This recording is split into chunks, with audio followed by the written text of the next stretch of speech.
Hi, welcome to the Bioinformatics Chat. My guest today is Bárbara Bitarello. Bárbara is a postdoc at the School of Medicine at the University of Pennsylvania. Bárbara, welcome to the podcast.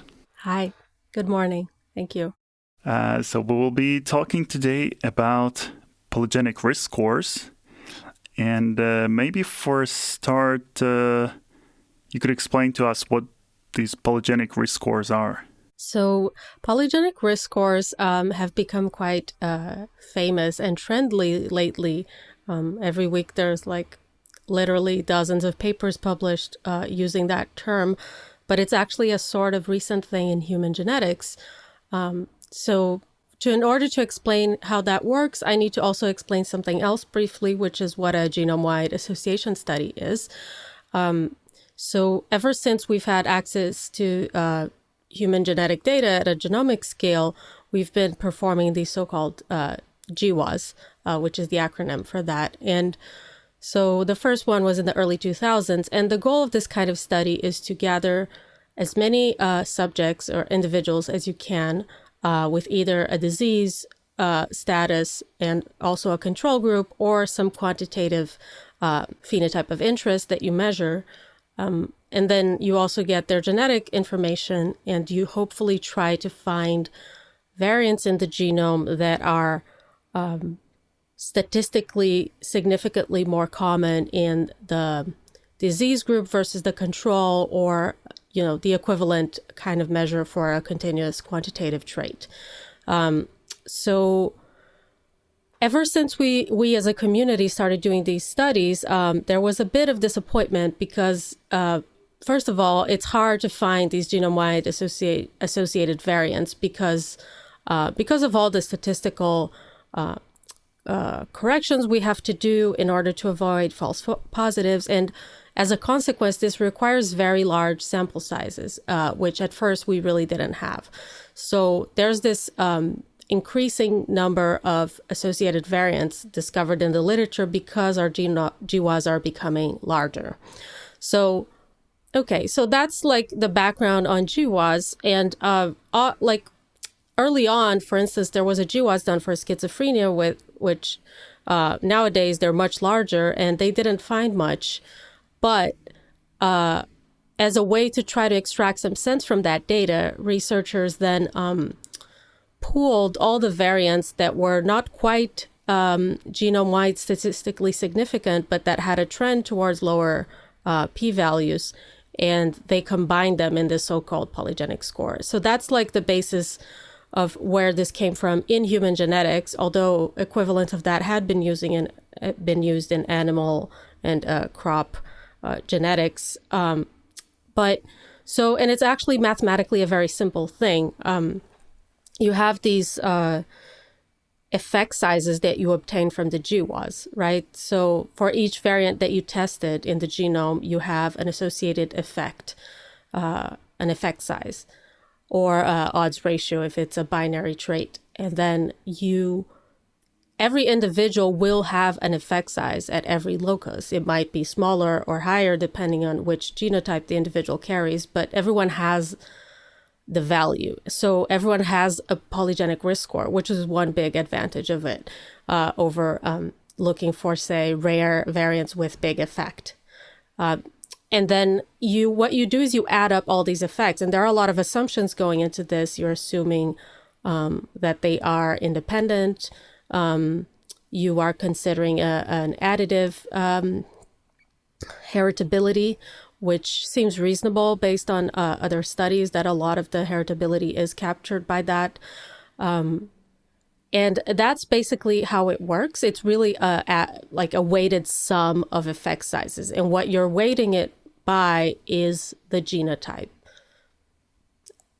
So if I have in a locus, say, alleles A and G, and I have the estimate for allele G as some value, I will add it only once because I only have one A. And if I have two Gs, that value will be 0 for me, and it might be 2 for some other person that is GG.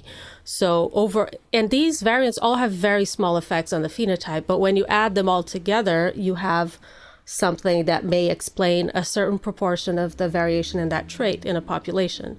And this is the so-called variance explained that you also often see in these papers. And there is also some controversy, I believe, around polygenic risk score. So what is it due to? Yeah.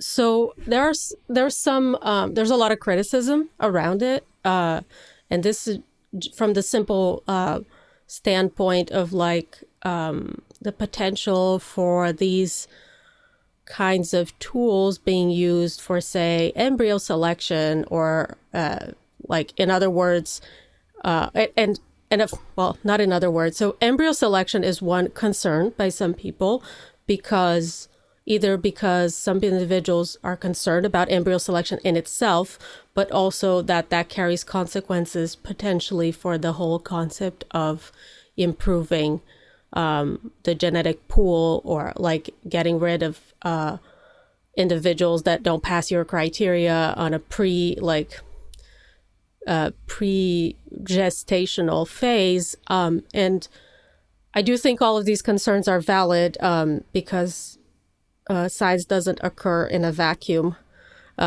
We would like to believe that is so, and sometimes some of us fall into that temptation of thinking that there's such a thing as pure science, but we have to be very responsible and always engage with the public and explain that yes, things can be used for harm or for good.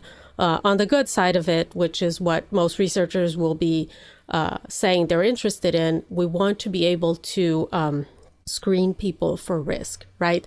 So the justification for these studies is not to select embryos, although depending on legislation and what happens in the coming decades, that might happen, and or not in some countries. But the goal is to try to screen people. So one very good example is cardiovascular disease. So if you have we know that this is a very complex condition. It's very influenced by habits like smoking and what you eat and the amount of exercise you get, but it is also heavily influenced by genetics. So given that you have good habits, your genetics will still influence your risk. And if you have bad habits, it might be way worse if you have certain genetic profiles than if you have others. And also the impact that statins would have on certain individuals. Because statins are an effective way to lower cholesterol, but for some people, it would increase risk for other problems. So one very immediate goal is to have a way to screen people and be like, you are at a very increased genetic risk for this kind of thing, and there's some family history, and you're not exercising, so really we should start you on statins to avoid a massive problem at a young age, for instance. So that's one good aspect of it. And the other one would be to select people for GWAS studies, actually, because often how you define a phenotype of a disease, it's often controversial. For instance, for neuropsychiatric disease, that is very much so. So if you're using some kind of genetic screening instead of the more arbitrary phenotypic screening, that could also be interesting. But there's definitely room for concerns in terms of selecting people, embryos, really, at this point. And for a lot of these things, there's no precedent, so we really need to tread carefully and never assume that it's all going to work out if we just let it flow. And so we've acknowledged the ethical concerns, but there are some also more like scientific or technical criticisms. So I think you told me before that some people go so far as to say that these polygenic risk scores are useless. What is that based on? So yeah, those are more like technical criticisms, which is more like my area of expertise. And yes, I do see on Twitter, and I read discussions and just talking really to other scientists. A lot of scientists feel like this is a waste of effort and time to be doing research on this, because basically every study with polygenic risk score, you're trying to most studies, you're trying to say, okay, we can predict this amount of the variation in this cohort with this score. And it's always a low value for most standards. I guess what is low is open to discussion, but, most people are thinking on the individual level, right? They're like, okay, so I've been working on this for a few years. So now when I see a variance explained percentage of 5.5%, for ADHD, for instance, PRS, I think that's huge,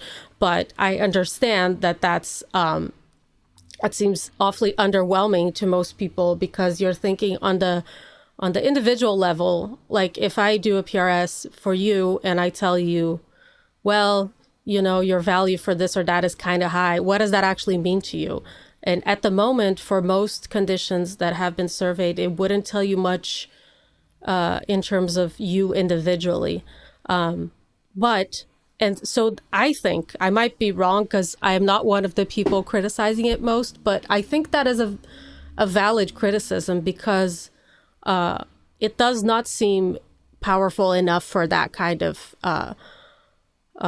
prediction on an individual level. So you're not going to look at someone's DNA and be like, you will be 180 centimeters tall.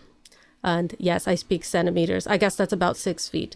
So it's not like that. Although for very heritable conditions, such as height, you would get a ballpark, maybe with a reliable confidence interval based on genetics. But of course, we know that nutrition of the mother while pregnant and early infancy nutrition and diseases, even if a baby gets a lot of infections in early age, that would also impact growth.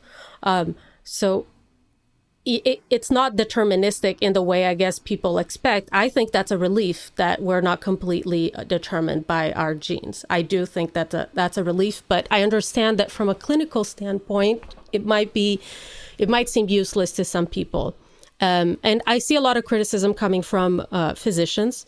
And I understand because at this moment in their practice, it's not like they can reliably use this to inform their patients. So at this point, I see it more as a complementary approach. But I am very convinced that in the coming years, personalized genomics will be a reality. It's not whether one individual wants it or not. I just don't see how it would be otherwise. And if it will be polygenic scores or some derivation of it, it's unclear. But my interest is methodological. So I want to understand how this measure works. What is it really capturing? Because when it doesn't transfer not only to other ancestries, but even in the same ancestry, but a different cohort, you see very different predictions. So you see that mathematically, it's a very simple equation, but it's capturing like simple calculations often involve a lot of assumptions. So there are a lot of things that go in there and that we're assuming that we know their relative roles, but we actually don't. So I'm very interested in that part. So yeah, there's criticism because at this moment, for most diseases, if you get a good family history, you would explain as much or more than the polygenic score. But not everyone has a family history, or they think they do, but they're actually not. They don't have the parents they think they do, or they're adopted, or they don't know that they're adopted, or their parents didn't get good medical health treatment, so they don't really know what they had. Like you might have had a grandmother that had breast cancer, but you don't know. So all of these things, and polygenic score, everyone can have one. So as we improve accuracy to its limit with increasing sample size, I do think it will have some use. It will not preclude other things. And definitely lifestyle is a major factor, which again, I find it a relief because you can change that. So to better understand these issues, these more technical issues, let's dive a little deeper into how the PRS, polygenic risk score, is calculated. And as you said, we should probably start with the GWAS. So how do we get assuming that we have the data, and maybe you could talk about what the data looks like, and when we have this data, how do we get these effect sizes? So let's take the UK Biobank as an example, because listeners may have heard of it. So it's this very interesting resource. You have genetic data and several phenotypic traits collected in the UK from more than 500,000 individuals. So most of them of European, like British ancestry. Although there are individuals from other ancestries like living in the UK, but they are minority groups. And then you have this very like well-curated data, and more importantly, it's a very large sample size. So let's look at height, because it's what I've been working on as an example. So you have, they did a GWAS for height in more than 360,000 individuals for the UK Biobank, for which, they passed certain criteria, and they have, so what do they have? They have the genotypes of each individual for millions of positions in the genome. They have their height, the age at which that height was collected, and it's a lot of more like elderly individuals, so mostly within like 40 to 60 years old, I think. So you have the age when that height measurement was taken, and you have their biological sex, and other variables that are not related to height, as far as we know. So then what you can do is you can do a GWAS for height. So what you would do is you would gather all this information and query each position in the genome. And you basically do a linear regression for each position in the genome between the genotypes. So let's say, as the example I gave earlier, you have like A and G as the alleles for a locus, and you're measuring the effect of the allele G. It could be A, it doesn't really matter. But then you measure, basically it's the slope of this regression between the genotypes AA, AG, and GG, and the phenotype. And you may be wondering, but height is also affected by sex and age. So yes, that's after we regress out those effects. And also population structure, which is a thing that plagues GWAS, which we might talk more about. And so in that linear regression, what's the predictor and what's the outcome? The predictor is the genotype. So you have three. We're assuming biallelic loci. So like, let's say AA, AG, and GG are the predictors. And the predicted variable is the residuals of height after you've regressed out sex and age squared, actually, because this age is tricky. Your height increases until a certain point in your life, then it stays the same, and then it goes down when you're old. And so when you say regressed out, can this be achieved just by including all these predictors in this one regression? So can we just make a regression where the height is the outcome and the genotype, the sex, and the age are predictors? Yes, I believe it's equivalent. I think it depends on the software you're using. There's like some differences in how exactly you calculate. I think more importantly, it's the logic behind it. But so I have run a GWAS on Plink, and in Plink, I had to manually first do a regression between height, sex, and age squared, take the residuals, and then do a GWAS between those residuals and the genotypes. But there are many software to do GWAS, and I believe it may be done differently elsewhere. So in this case, it's a quantitative trait, right? So you will have a slope to that regression. So let's say, ideally, it's something that's really, there's quite a slope there. So either going up or down. And then that indicates that you do have a genetic effect. And something that looks more flat, the line looks more flat, then it doesn't really matter what genotype you have. And as I hinted before, most of these effects are small. So if you were looking at these plots, you would not be very impressed, but they might be statistically significant or near significance. And regardless if they pass a threshold or not for genome-wide significance, which then you have to control for multiple testing. So it's millions of positions. So you're bound to find some low p-values by chance. So you really need to correct that for multiple testing. Actually, I'm wondering if you really have to, because wouldn't that sort itself out? Because you're aggregating a lot of these loci. It's not like you're claiming that this one particular locus has a huge effect, but you have, I don't know, hundreds of thousands or millions of these loci, and each of them has a small effect. And so basically when you do this judgment call, whether it's significant or not, you're claiming, is it exactly zero or is it different from zero? And if it's close enough to zero, then, who cares? It will, like, this very small number will be multiplied by your genotype. And if you round it down to zero, or if you leave it as that very small number, why would that be a problem? Yeah, no, that's a very good question. And I think it's easier to explain if I mention that, people don't do GWAS with the intention of doing a PRS necessarily. If that was the goal, then I guess you are right that wouldn't matter as much.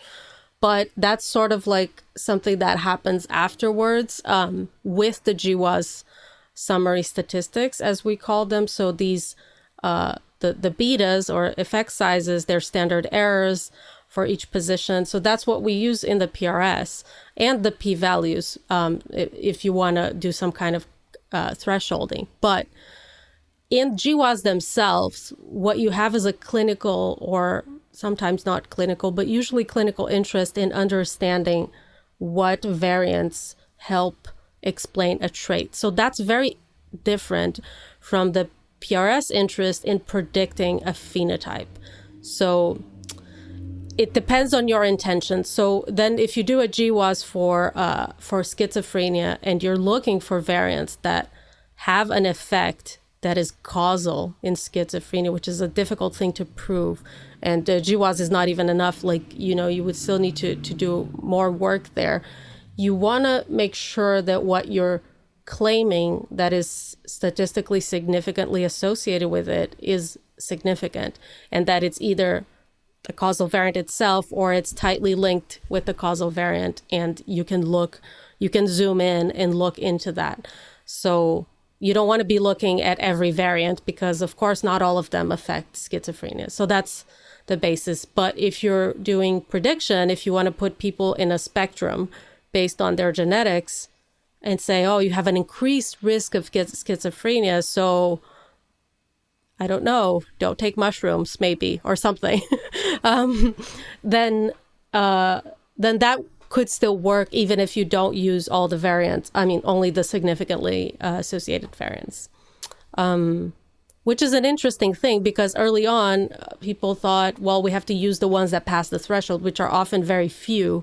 And what they saw is that although those are the reliably associated variants, if you are way more flexible in that thresholding when it comes to the PRS, you actually get better predictions. Yeah, because nature doesn't care about 0.05, right? It's not like hardwired in physics or biology or genetics. Yeah, right. So, but as I said, there's a difference between predicting and understanding causal relationships.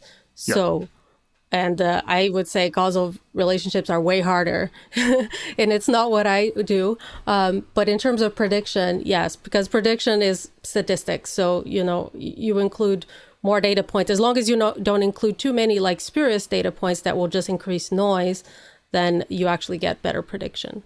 And so from these betas, from these coefficients, from the linear regressions, we just get the PRS by multiplying, as you said, we multiply genotypes by these coefficients, right? And that's our PRS? Yes, basically. And if you're talking about a binary trait like a status, right, like schizophrenia, no schizophrenia, then you could have something which is not a beta, as in the beta, the slope of the regression, but you would have an odds ratio. Like a logistic regression. Yes.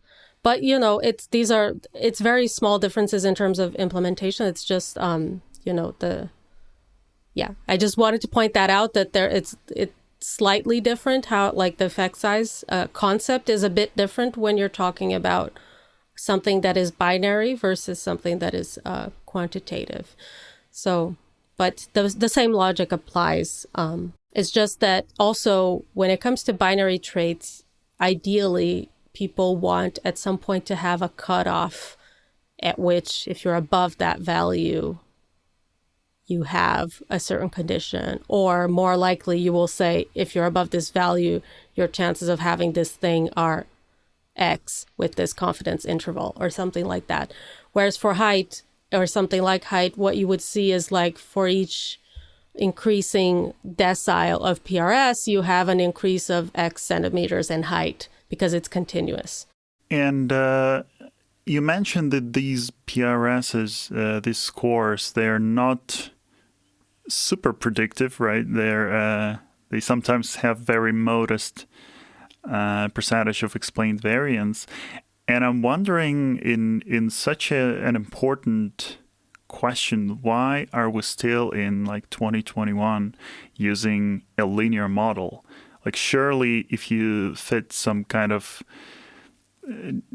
deep neural network to the genotype data in the height, you would get much better predictions. Why are we still using these linear models?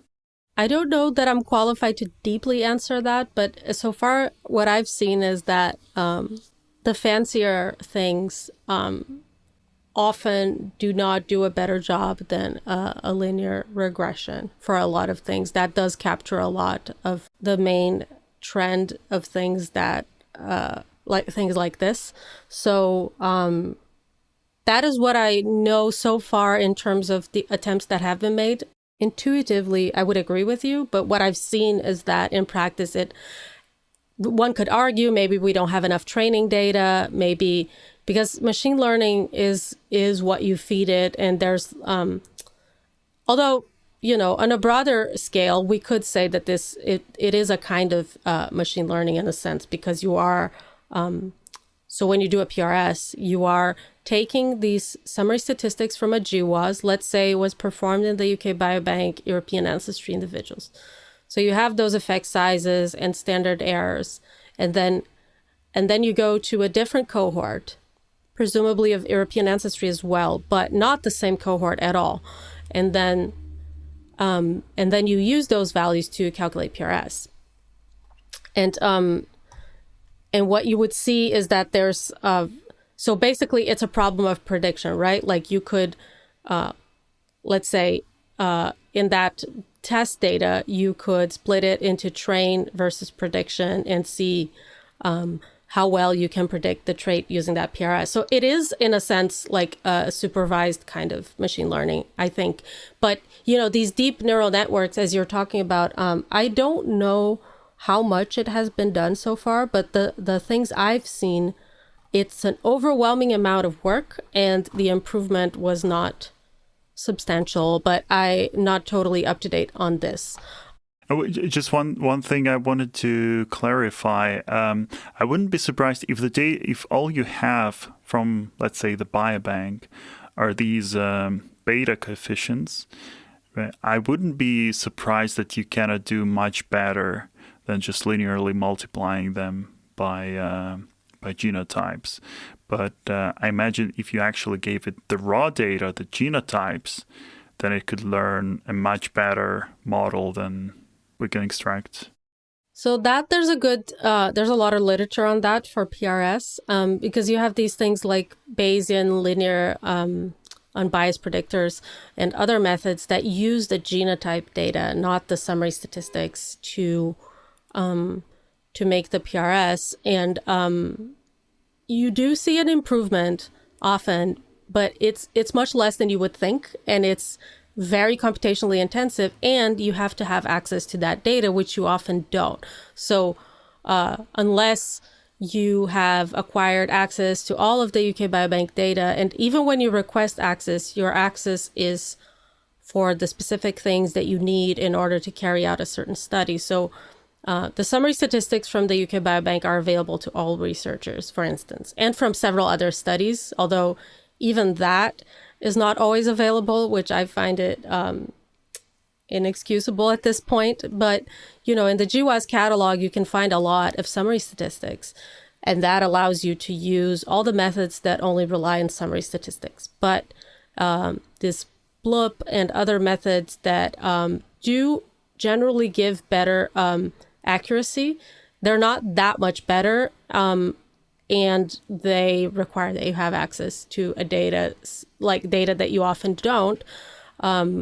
So I think if the ultimate goal is only prediction, which it is the ultimate goal, then probably we would do best using that. But there's a whole field of people trying to understand the properties of PRS, and those researchers would be unable to be carrying out any research if they depended on having hundreds of thousands of individuals to do this.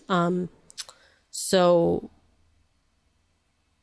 that's one thing. I mean, you do have, so that being said, usually when you're using a PRS test on a different cohort, you do have the genotypes because you need that information to be testing it.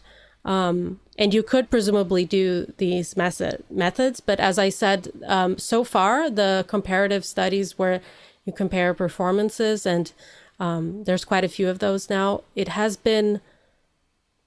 it's not substantially better, so it's not very convincing to people that they should be using that because it's way more difficult. You need a lot of memory. But as I said, it's a field in expansion, and there are a lot of people working on these methods. So yeah, you're correct in thinking that it would do better. It does. It's just not that much better. And how did you personally become interested in polygenic race scores? How did this research start? So this is something I only started working on in the past 2 to 3 years as a postdoc here at the University of Pennsylvania. My background is I'm a biologist and with a PhD in genetics, like evolutionary genetics. So I had never worked really with any sort of like biobank or clinical data before. Even my first postdoc was more focused on more traditional human population genetics. And I became interested in like complex diseases in my previous postdoc. And of course, the genetic aspect of them, because the non-genetic aspect I can't do much about. So I became interested in that because you see a lot of our diseases are complex in nature, most of them. And not just diseases, but traits like height. And I wanted to study that more in depth, and but while staying focused, like in my background as an evolutionary geneticist. So, and my supervisor here at the University of Pennsylvania, Ian Matheson, is such a person because his work is a lot heavily evolutionary genetics inclined, but also he had just started a group at the School of Medicine. So I thought that was a good opportunity to transition into a bit more, slightly more applied human genetics things. As I said earlier, I see this field of personalized genomics as inevitable. It's like an inevitable thing that's going to happen. And I wanted to be a part of it and understand how it works for my future research or anything I decided to do. As I joined his group, we were talking about the genetics of height and looking into that, and the notion that we can't really predict, we can't get the same variance explained when we look at height. And height is a relatively well understood phenotype. So when I realized talking to Ian that you couldn't predict height in the same way you could in European ancestry individuals, in other ancestries, I became interested in that and why that was. Were there some effect size differences? Were there other causal variants, or was it just like statistical problems because of the lack of diversity in GWAS? So didn't mention this, but it's more than about 80% of all individuals that were ever screened in GWAS are of European ancestry. So it makes sense that you don't get a good transferability of these scores, but mechanistically understanding that was something that was lacking. So just to summarize, it was well known that first these GWASs, this genome-wide association studies, are mostly done on the people of European ancestry, and it was also known that these results do not transfer well, or if you compute from these results the polygenic risk scores, they do not transfer well to people or populations of different ancestries. And so your research question was to figure out why, right? Yes, correct. I wanted to, so first confirming what you asked, yes, the GWAS problem is known, and the PRS problem, I would say when I started this project to a lesser extent, like it was expected because of the GWAS situation. And yes, there were a few papers, but at the time, very few. There was this 2017 paper by Alicia Martin and collaborators where she looked at polygenic risk scores in the 1,000 genomes data where you don't have the phenotype. So just looking at the scores themselves, you found this big bias, like the distributions were heavily different for height, say, like they were much lower for African ancestry individuals than for Europeans, even though we know, even though we didn't have that data for 1,000 genomes, that their heights are not that different. So it was known for a fact that that had to be inaccurate, like it was not representing phenotypic differences. And she looked at other traits as well. And so I would say that really raised awareness to the fact that there was something going on there that we had to look into. So that was a kickoff point for me as well. So I wanted to mechanistically understand why that is so. And if possible, to try to disentangle different factors that might be contributing to this. And by the time that you posed this question, did you already have access to the necessary data? So, for example, to Biobank and to other databases that you used? Or did you have to go through all these entangled steps to get access? Yeah, that's a very good question. And it's not easy nor fast. And it might also be, you might not have the funds depending where you are. I was lucky that I joined Ian's lab and he already had all of that in place for the projects. So it wasn't even just the UK Biobank. We used other data sets as well, like the Women's Health Initiative data, Health and Retirement Study, Jackson Heart Study. We had genotypes from those individuals as well as their phenotypes. And yeah, so I was able to start right away. Okay, so you had the data, but what was your plan? How were you going to basically debug, right, these polygenic risk scores, understand what's going wrong with them? So yeah, one first, I think, original idea we had about how to go about this was to really, instead of focusing on different ancestry groups as discrete units, which is often what is done, at the time it was how these things were done, was to purposely look for admixed individuals. So in our case, we focused on mostly African Americans, although there were also individuals in the UK Biobank that had African and European ancestry. So individuals that carry both ancestries as a result of admixture in the past few hundred years at most. And we wanted to look at that so that we could look at ancestry as a continuous variable that it is, rather than discrete groups, because, I mean, that seems more accurate, but also because we wanted to understand how this prediction loss is varying with ancestry. So what you sort of had was that you have different PRS values for a group classified discretely in the 1,000 genomes as African or European or East Asian or American, but actually these are all like ancestry components that are a continuum. So, and also that would allow us to look to control a bit for inter-cohort differences by looking at the ancestry as a continuum like that. So the way we planned this study was, okay, so we have interesting data sets. We have the betas and effect size from the UK Biobank.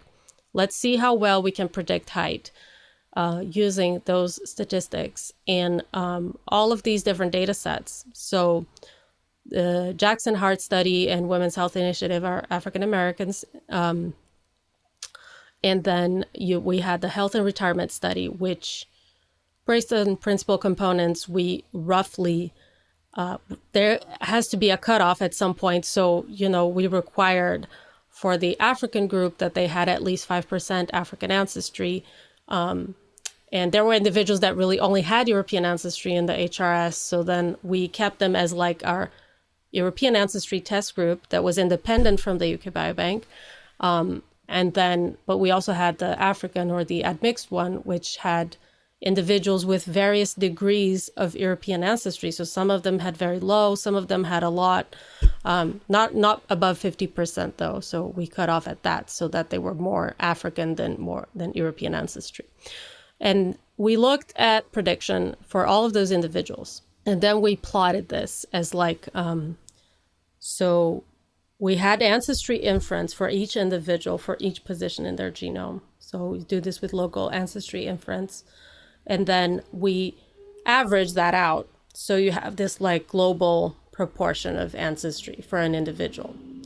So, some individuals, as I said, had low, others had high. So we plotted this on the x-axis.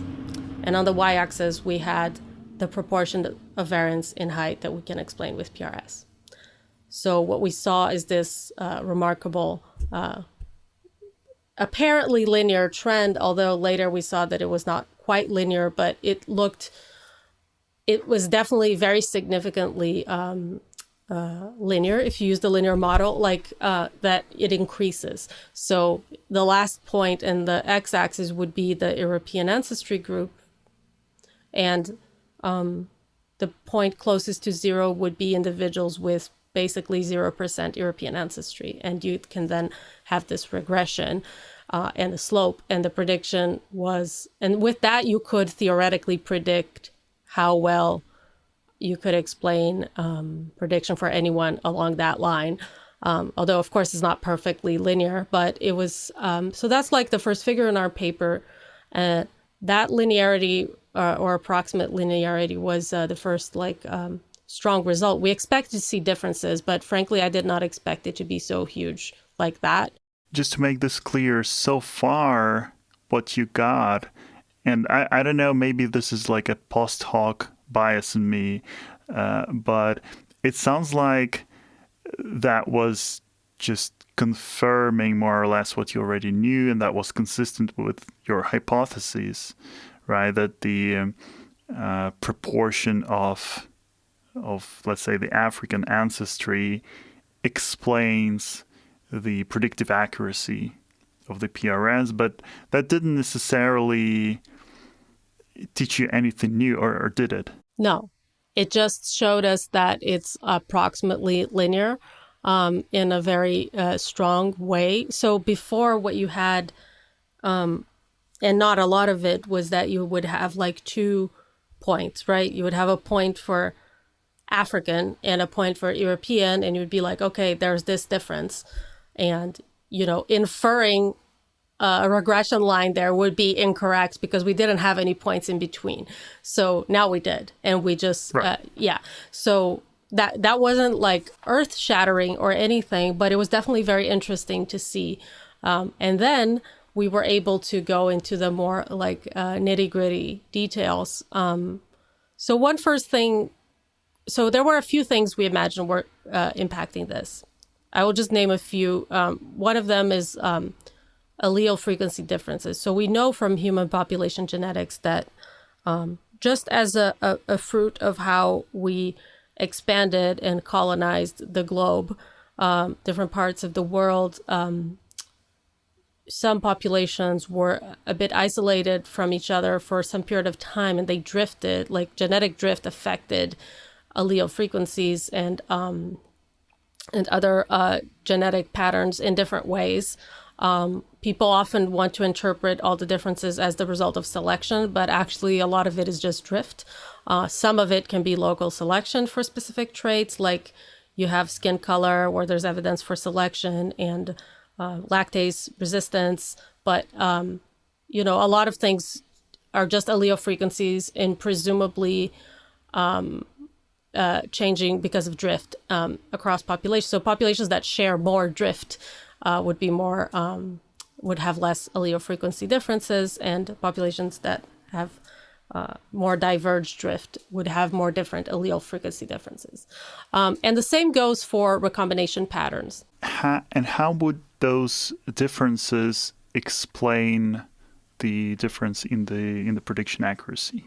So the way to one way you can infer the genetic variance in a population or in a group is by calculating the additive genetic variance, and that basically what that looks at is the heterozygosity.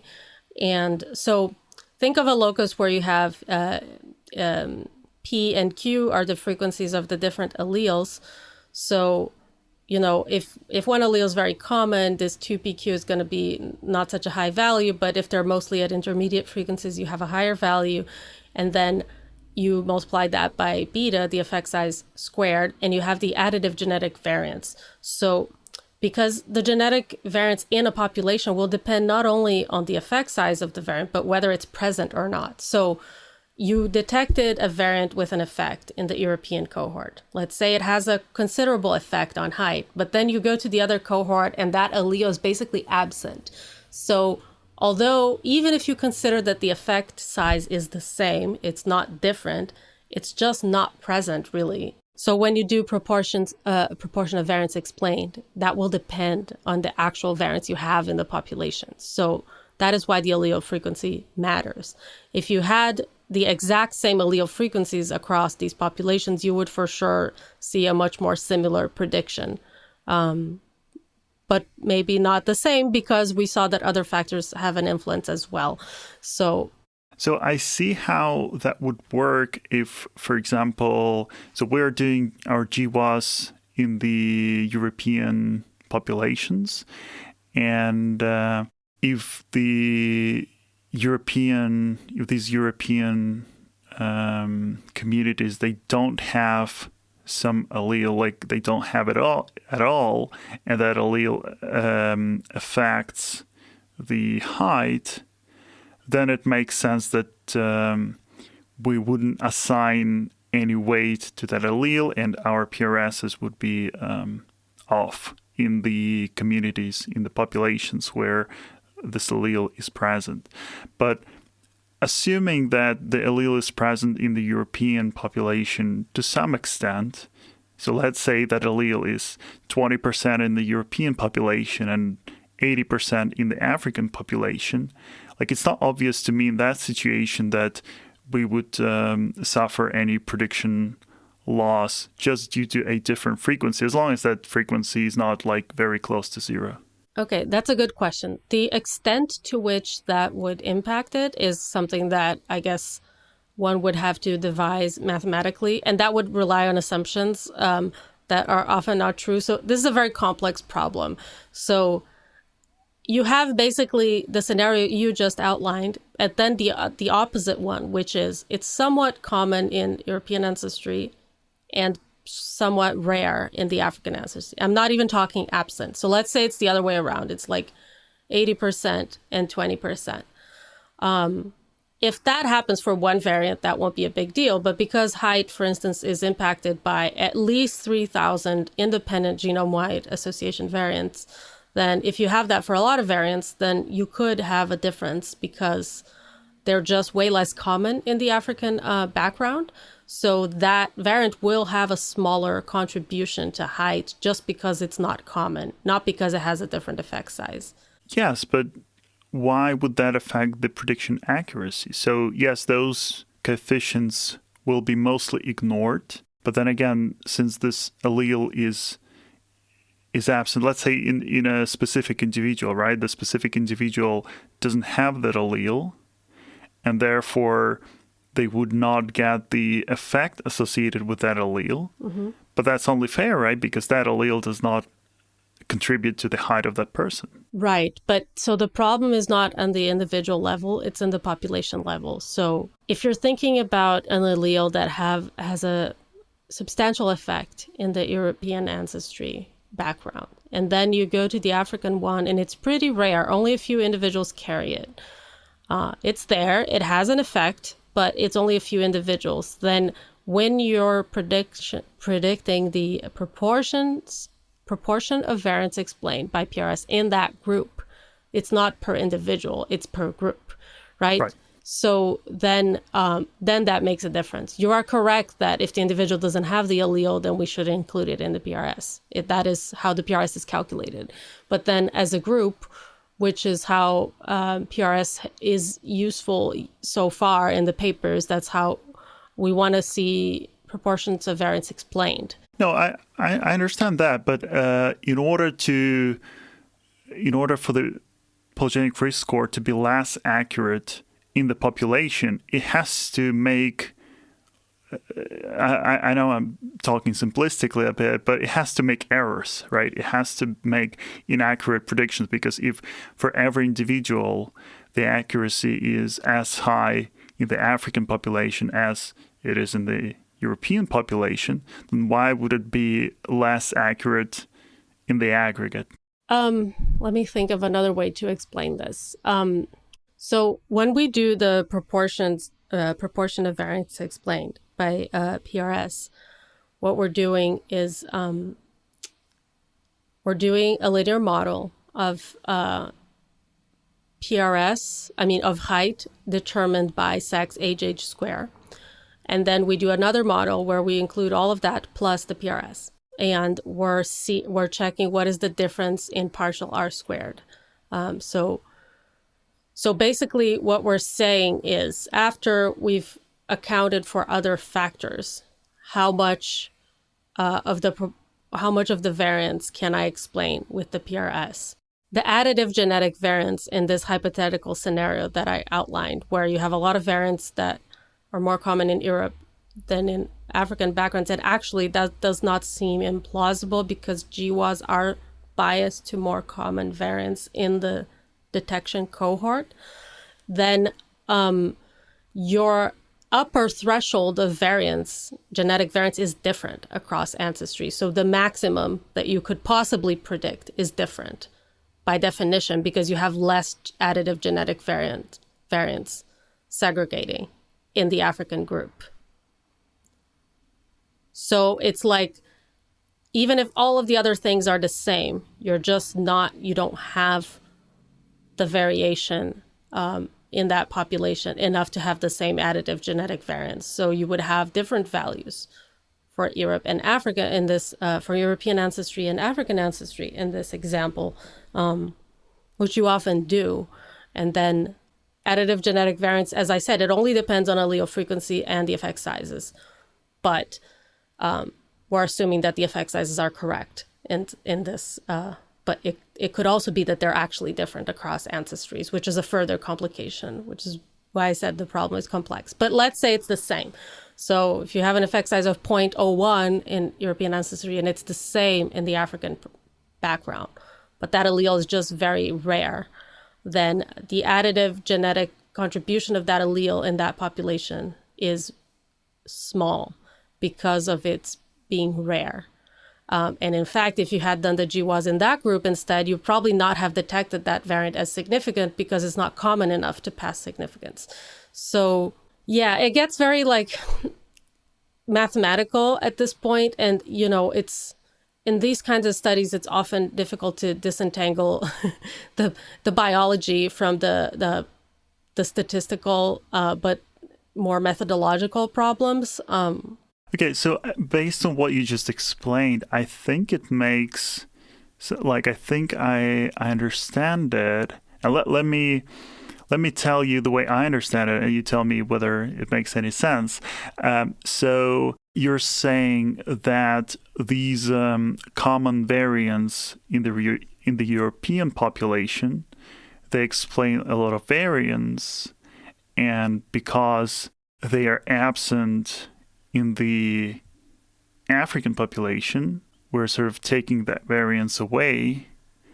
But the assumption, and probably the correct one, I don't know, the assumption is that the total variance in the height is more or less the same across the populations, right?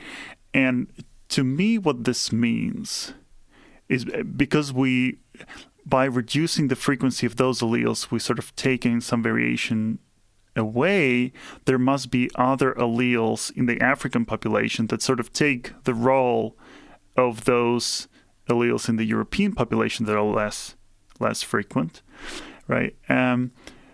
But if, as you say, if everything was equal, like if there were no extra alleles on the African side, but there were just some European alleles that their frequency would be reduced on the African side, we would just see the total variation go down, right? Because we reduce one source of height variation by reducing those allele frequencies.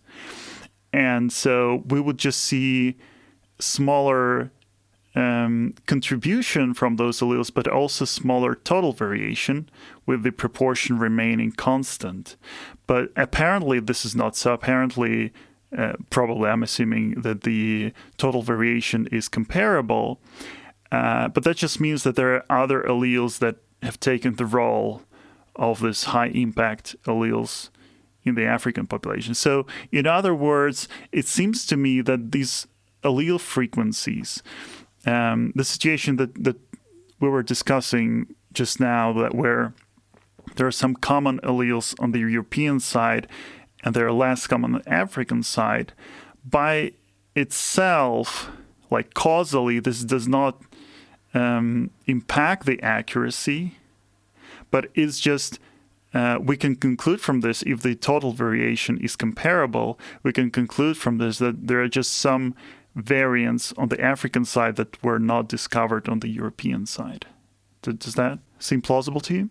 Plausible? Yes. That is not necessarily what's happening, though. So there are a few things. One, it's not that this is what we observed. So I was more like trying to explain a hypothesis. So hypothesis, additive genetic variance in the variants that we are using in the PRS is different. If that is so, and it's lower in the African ancestry, then you would have a lower proportions of variants explained by genetics because you have less additive genetic variance in those variants. Under the assumption that the total variance is the same. The total phenotypic variance? Yes. Yeah, which we also tested. So that was one hypothesis. And yes, every single test we did, we had to make several other assumptions because, as I hinted, these things are not easy to disentangle. So if you assume that you have same phenotypic variance, roughly, and you're seeing a very different prediction accuracy, then you would conclude by extension that it is somewhere in the genetics. What exactly remains to be seen, but that would just point that it is genetics and not like just different phenotypic variants. So actually, maybe I should start by that. We looked at that, the phenotypic variants. So after you control for sex, age, and age squared, and all the interactions of those terms in each cohort, we tested to see if maybe variance in phenotype was different as you increase the European ancestry. And it isn't. We try to fit more complicated models that account for that. We don't see a difference from it just being variant 1. So that's good. And so that makes it okay for us to assume that phenotypic variance, at least in our study, was the same throughout. Which which is supported by other studies that just look at height really and find similar things. So of course, you might have a population that for some reason, circumstantial, cultural, has more different proportion of the sexes, or the age of the individuals, other things. But once you control for that, you don't really see a difference in phenotypic variance. So if you assume that is the same, and that your proportions of variance that you can explain, I'm going to phrase it now as like by genetics, not by the PRS, is basically the ratio, like it's the ratio of the genetic component by the phenotypic component, right? You have a total of phenotypic variance, some proportion of which is genetic in nature. The other is whatever else that we can't look at, and we just call it environment or error. And then, so your additive genetic variance will give you the upper limit to how much that can be. And in that scenario that I was describing, if for whatever reason, and there's reason to believe this could be a GWAS bias thing, you have most variants in the GWAS that are detected tend to not be rare in European ancestry. Then if a substantial proportion of them are more rare in the African component, then you would have less additive genetic variance in those variants. And then you would see a reduced prediction with this assumption about the phenotype, which we did verify, and it seems plausible. Now, this carries problems of their own because it depends on, do you have the same variants genotyped in all these different data sets? And no, you don't. And so there's other issues, but we saw that at most you see this like 8% reduction between the HRS individuals that have African ancestry and the ones that only have European ancestry. We see a difference in 8%. So the additive genetic variance is 8% lower in the African background. So, if that were the only thing happening, then you would see sort of a 8% lower prediction in the African groups, but it's actually more like 70-something% reduction. So this is interesting, though. There is a difference. So this explains part of that discrepancy, right? It explains like part of it. 8% or however many percent of. Yeah. And the expectation before our study was that based on other papers, people would just say, well, we expect it to be reduced because of allele frequency differences and linkage disequilibrium differences, which is another thing we looked at. So basically, when you do a GWAS and you detect an associated variant, if you're doing a comprehensive study and you have millions of variants, it's safe to assume, based on a lot of previous work, that you're either capturing the causal variant itself or something very close to it. So like physically, genetically close in the genome, so statistically associated in such a way that their frequencies vary together. So that even if the variant you're looking at is not the causal variant, it's tightly physically linked to the causal variant, which means recombination that happens every generation has not broken down their relationship so that they're inherited together. That's what linkage disequilibrium is. And mostly that correlates with proximity in the chromosome. Although sometimes you might have extended linkage disequilibrium in some parts of the genome.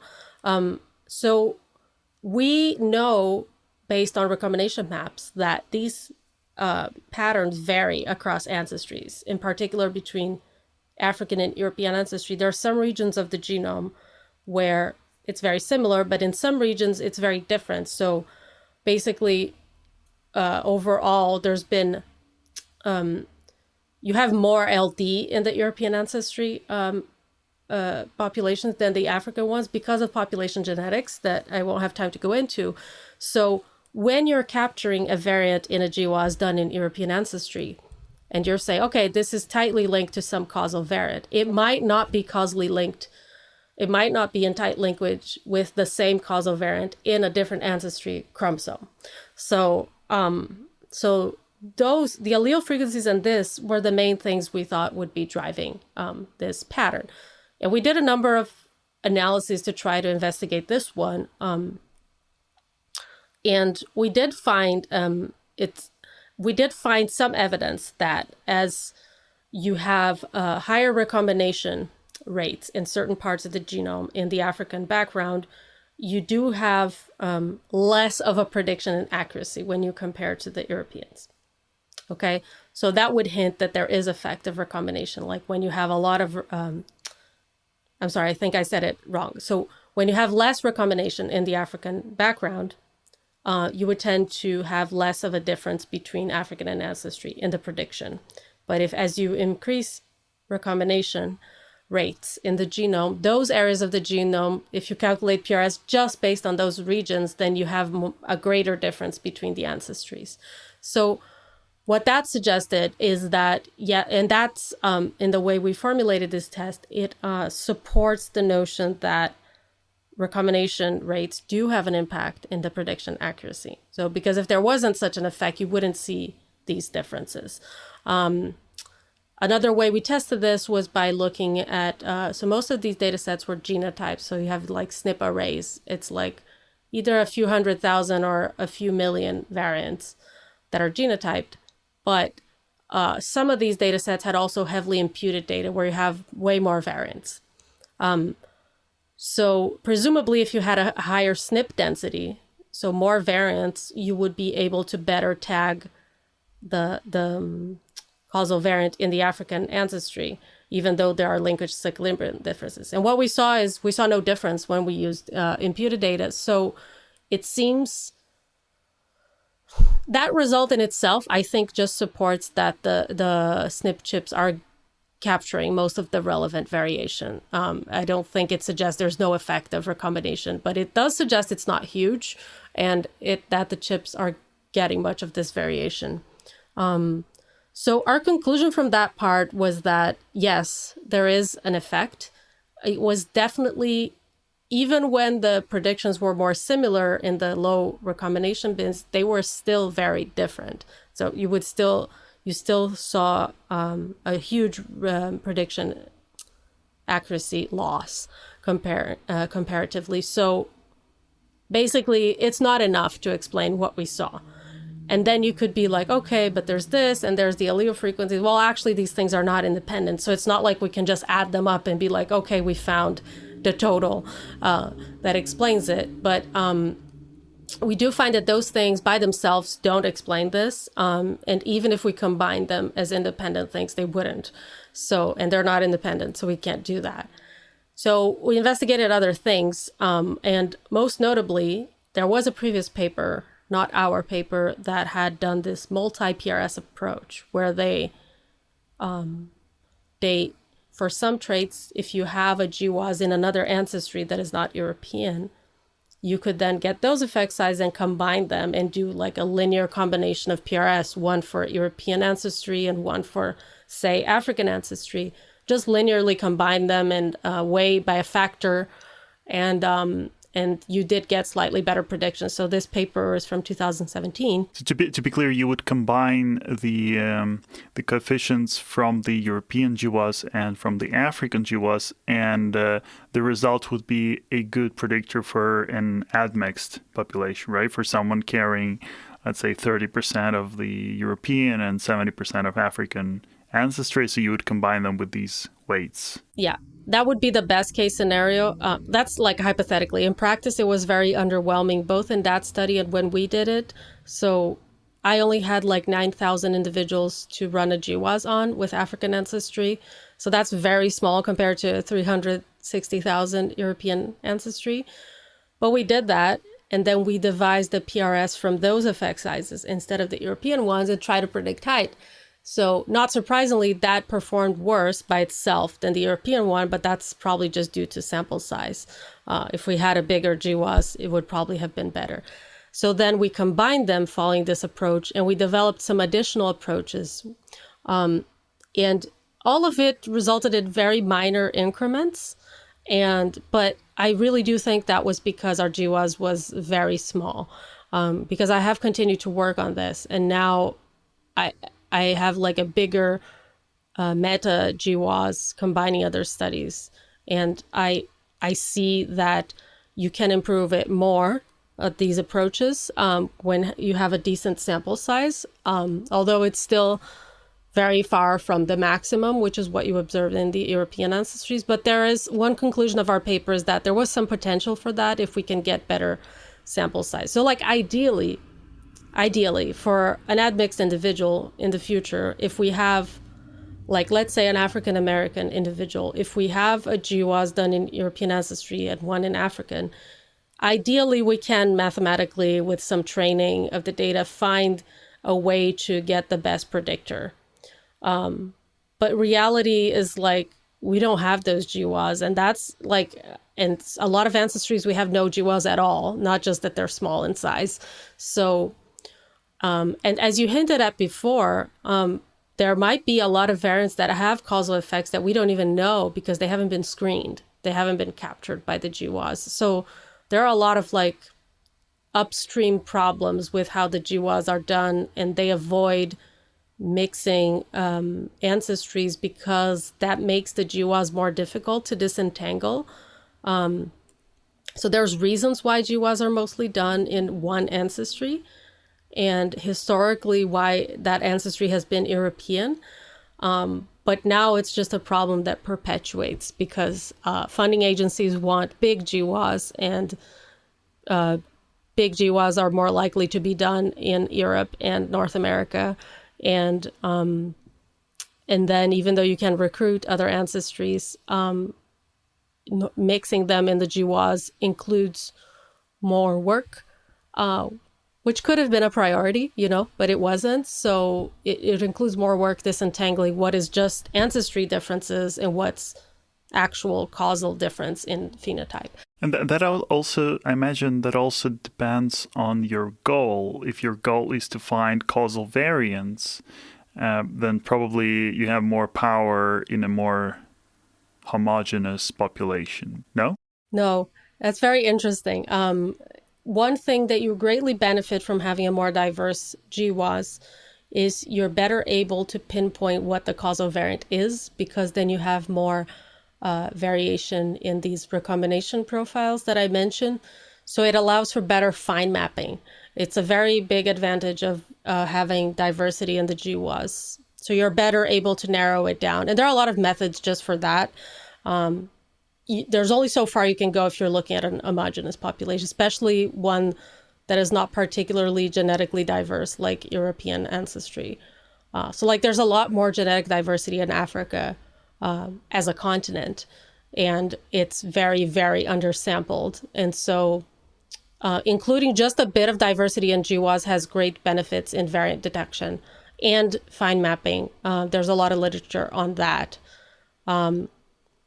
In terms of prediction, you would get better prediction if you had better effect sizes for other ancestries. And my current work, I'm seeing that if you have some diversity in the GWAS, you do better. Like two main things will determine it: this sample size. So having a big GWAS is important. So it doesn't matter how diverse and amazing your GWAS is. If it's small, you're not going to get good effect size. They'll be very noisy. You need some diversity, but you also need size. And often the sizes you will find in things like the UK Biobank, and also Biobank Japan, which has like, it's less than half of what the UK Biobank is, but it's still in the hundreds of thousands. And you don't have that kind of thing for a lot of other ancestries. So it's not going to get any better until we have that, really. That is safe to say. So if these more diverse GWASs are better in, it seems so far like in all respects, right? But both for discovering causal variants and also for prediction purposes, then what was the motivation for having is it just logistics? Is it harder to sample across the world than it is in, let's say, within the UK? Well, historically, there's reasons why this happened, right? Like the funding, the money, and obviously, European centrism, like, and in North America as well. So there's correlation between ancestry, or actually race here, or what is socially, the social construct of it, and representation in biomedical studies. So if you're a researcher whose project it is to investigate maybe the genetic underpinnings of schizophrenia, right? And you get the funding for that. Wouldn't be that in your interests to, with the given funding, it seems like you would get better results if you included more diverse populations? That's tricky. So you would get better results for everyone, in a sense, but due to like our current methods and difficulties, and the sample size that you want. So there's a difficulty in recruiting, yes, although it's not unsurmountable. So that kind of funding and support usually happens in North America, and Europe, and also now like in Japan, in China maybe, and like some other countries it's starting to happen, right? And then you will recruit individuals from the population, and you need a lot of individuals. So you have to make a decision. Is it going to be everyone the same ancestry, which methodologically makes things simpler? I'll comment on it briefly. Or do you want to make it diverse? And mostly everyone chooses to make it homogeneous, which personally, I think you've seen that I disagree, but it could be argued methodologically that there's a reason for that, because the funding agencies, they want big sizes, and you want to recruit that, and it might be easier to do that. But methodologically, even in the UK Biobank, where you have some diversity, still when they run the GWAS for height, they only look at the European ancestry, like white British individuals. So why do they do that? Honestly, it's although now there's this pan UK Biobank resource where they do it for the other ancestries as well, Alicia Martin and others, but it's because it makes things a bit less complicated to disentangle. So like if you're looking at a group that is somewhat homogeneous in ancestry, and presumably in other socioeconomic factors, and that are in the same region of the world, whatever, then you are sort of, without really accounting for, you're sort of accounting for differences that would introduce noise in your data that you wouldn't be able to disentangle. So in an extreme example, let's imagine you have a group of a lot of individuals, some in a place like the UK, and a lot of them have European ancestry, and the other group has some other ancestry. And then you run a GWAS, and you detect some differences, and you pinpoint to some variants. But actually, as it turns out, those variants have very different frequencies in those two groups.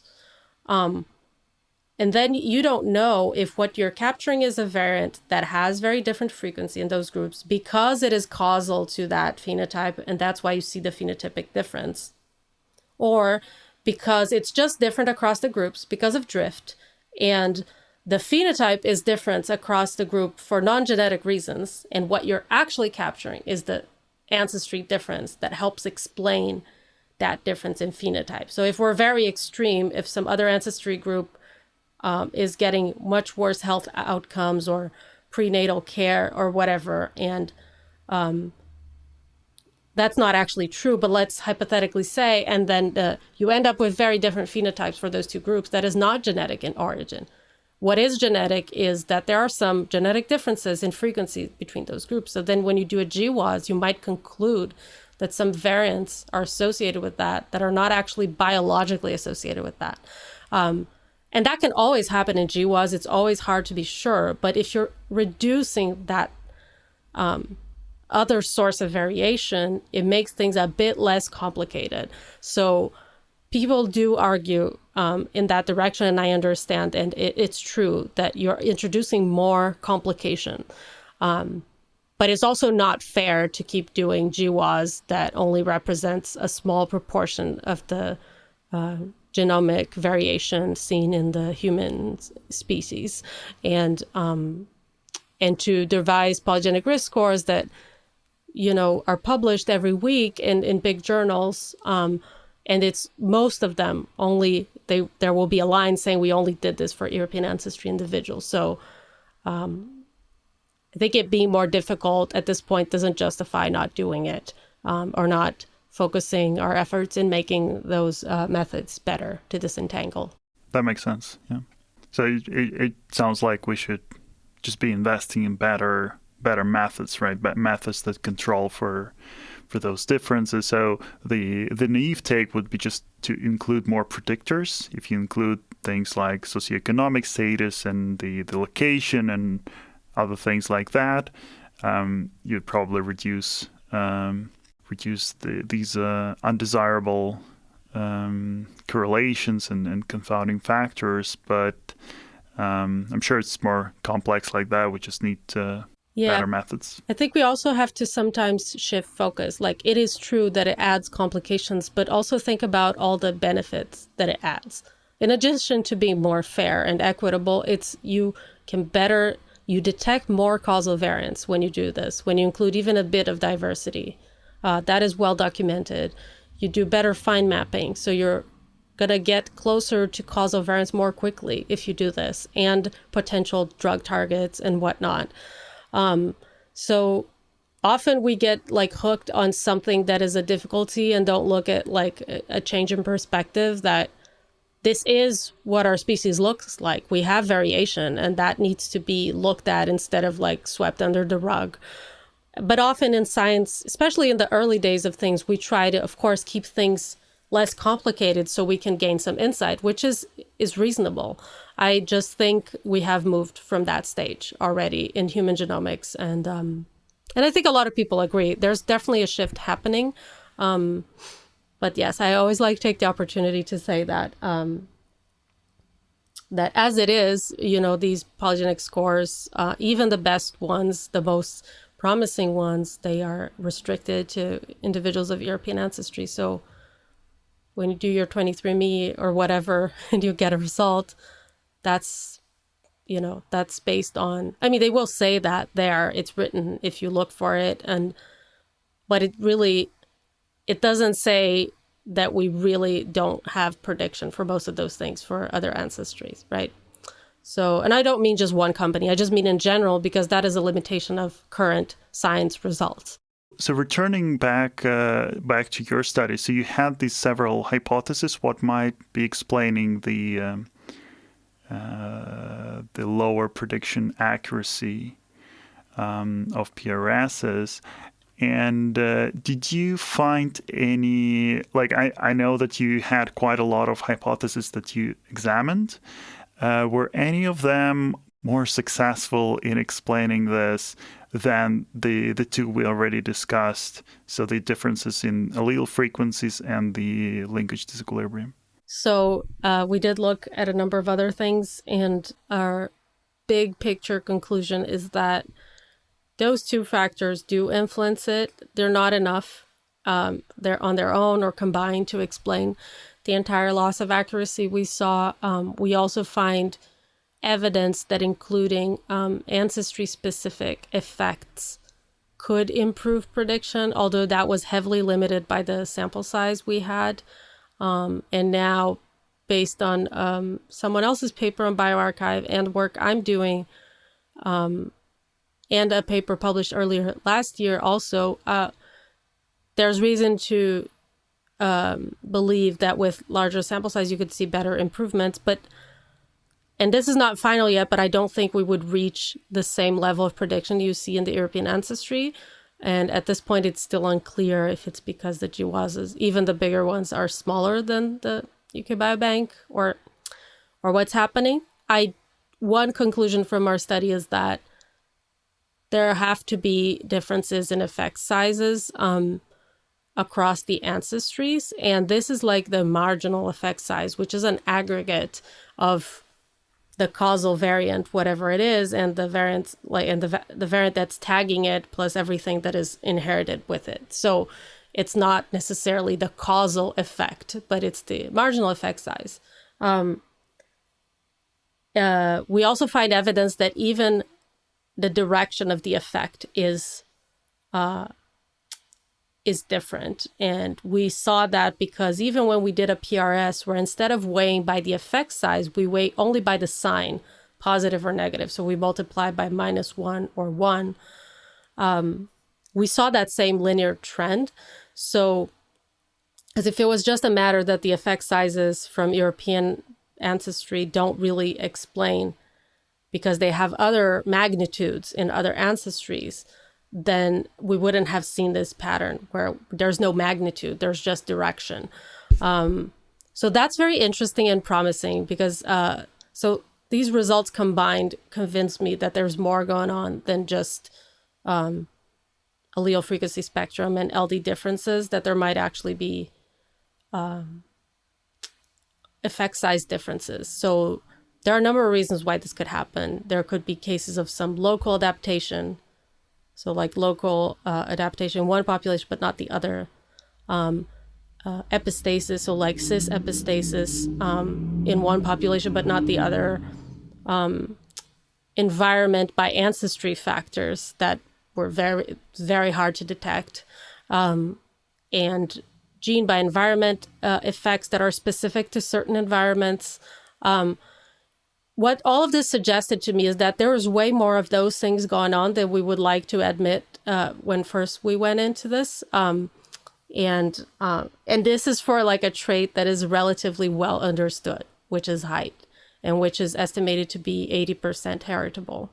So in other words, a trait that is not heavily influenced by the environment in like magnitude, apparently. But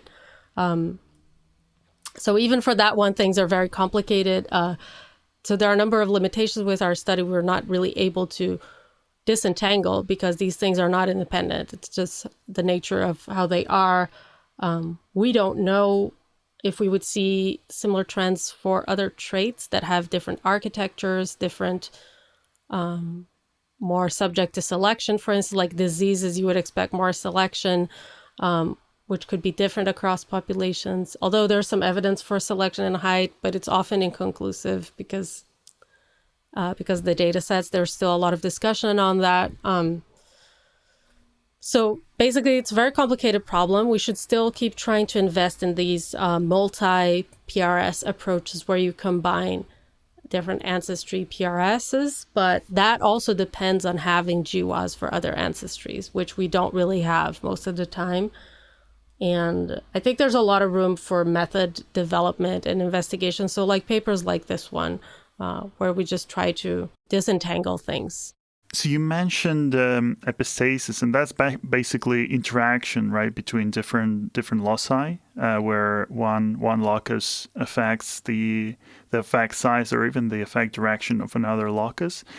And I understand it's probably challenging to include that in the linear model because if you include all the interactions, you get an enormous number of coefficients. But I'm curious first if you were able to test that hypothesis, and are there in general approaches to include at least some of the interactions, or like choose which interactions to include to gain more predictive power? That's a very good question. No, I did not do that. I have been somewhat looking into this now, and there are a few methods out there being published about models that account for or that detect epistasis. Just in a general sense, I think one way to go about this is thinking that you have the genetic variance of a trait, and just like when in this basic complex quantitative genetics framework, you have like phenotype equals genotype plus environment, right? Or everything else that is not genetic. Within that genetic component, you can also subdivide that into, let's say, the direct effects, or however you want to call that, plus this like indirect effect component, right? So I think you can almost always turn something into a linear model if you add more terms. And there are some methods that do some version of that, which is, overall how this works. So basically, if you have a data set where you're able to somewhat reliably estimate the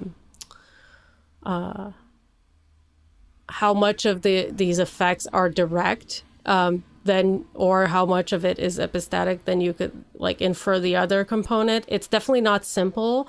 I did not do that in this paper. It's something I'm interested in. I do think that might be part of the difference in prediction accuracy. I also think it won't explain the remaining problems. I think there's a way more complex problem than I thought at first when I started this project, which is cool because there's a lot of work to be done.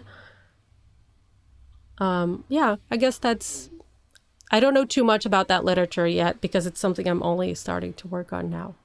Cool. And is there anything else you would like to mention that we haven't talked about so far? No, that was pretty good, comprehensive conversation. I hope I haven't bored your listeners. Cool. No, I think, well, I personally learned a lot, and I think the listeners have too. So thanks a lot, Bárbara, for being with us today. Thank you for having me.